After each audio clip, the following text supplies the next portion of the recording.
এই লো দুই একটা, বাকি দিটা আমার। সাউ খাইতে আইসে আবার ভাগ করতেও আইসে, আমার মতো চুপ থাকতে পারলি না?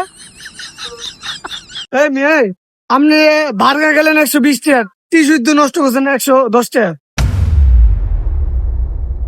আরে ভাই, বেশি লোক তো বুঝে নাই তো, একটু হয়ে গেছে, সরি ভাই।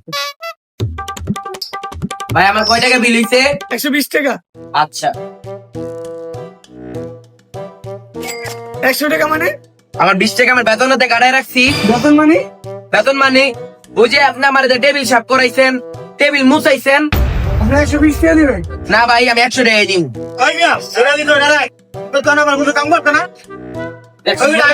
আরে আমরা খাওয়াইলাম না, তাই ওই আমাকে পুরো কথা বললো। এই মেয়ে, দেখ বাগবার কত একটুখানি কাম করাইছি দেখে 20 টাকা না দিয়ে গেছে গা। শালা, এত বাকনা মানে না করলো হইতো, ভাগটা আমি করতাম, তিনজনে মিল্লা খেতাম, থাকতো পরের বার খাওয়াই দিব।